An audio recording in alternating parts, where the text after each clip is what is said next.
Bonjour ou bonsoir à ceux ou celles qui regardent cette vidéo, je me prénomme Scarlet Venom. Malgré quelques secondes d'apparition, ça faisait plaisir de voir ces barres lumineuses avec lesquelles il s'exprime. Je parle évidemment de Wheeljack. Le fait est que Wheeljack a des super yeux.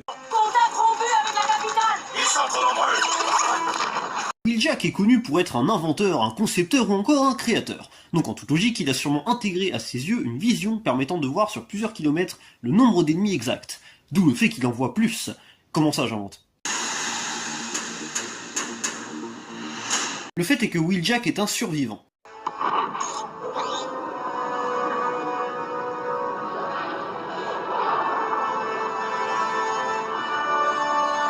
Même délire que pour Arcee, puisque même si on ne voit pas qui s'écrase sur la planète, la suite du film c'est Rise of the Beast. D'ailleurs d'un point de vue design, Arcee, Prime et Bee ont un très bon glow-up.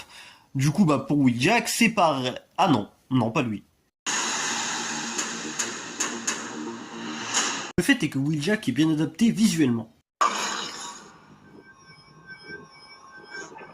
Sur cette image se trouve le Wheeljack du film Bumblebee et celui de la première génération en haut à droite en petit. Je vais lister les nombreux points communs des deux. On retrouve déjà le blanc, le rouge, le vert ainsi que le noir. On a les antennes aux épaules, la vitre sur le torse ainsi que la tête iconique. En bref, tout ce qui est nécessaire pour faire une version reconnaissable du personnage si vous aimez son look d'origine, selon moi. Le fait est que Wheeljack est plus ou moins armé.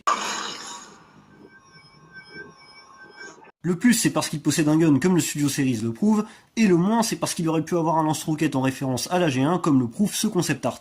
Après, étant donné que générer une arme ça coûte des sous, et que le personnage avec son gun n'est pas non plus à Walp sur le champ de bataille, ça me dérange pas forcément. Le fait est que Wheeljack est un Autobot. Étant donné que c'est un Autobot, il en a le logo, c'est de la logique pure et dure. Il partage d'ailleurs deux points communs avec celui d'Arcee. D'abord, il est placé à la même zone que celui de sa waifu, c'est-à-dire sur son torse musculeux, et enfin il porte la couleur blanche qui est la couleur principale du bot, là où celui d'Arcee est rose en référence à son look très rose.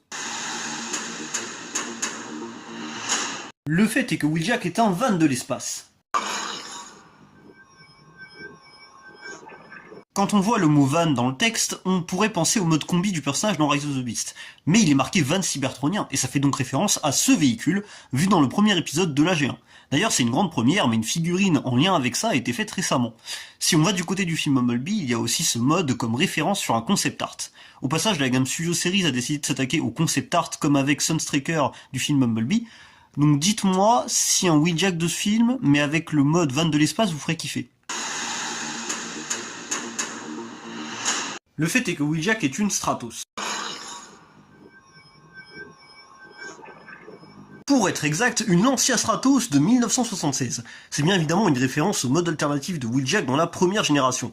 C'est aussi une voiture de course ultra belle. Je trouve que ce serait sympa d'avoir ce mode au moins comme référence dans un futur film, un peu comme pour Mirage avec la Formule 1 dans Rise of the Beast. Le fait est que Wheeljack est une Porsche. Et un lien de plus avec Mirage, puisque de la même façon qu'une Porsche a été donnée au personnage, Wheeljack a déjà eu une Porsche 962 de 1987 comme véhicule. C'est d'ailleurs la seule fois où c'est arrivé, c'est-à-dire via ce jouet.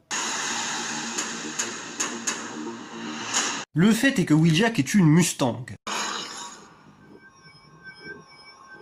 Là, on attaque du lourd, mais surtout du récent, car le mode alternatif en question n'est autre qu'une Ford Mustang GT de 2006. Encore une représentation en figurine, mais une représentation, ma foi, plutôt cool.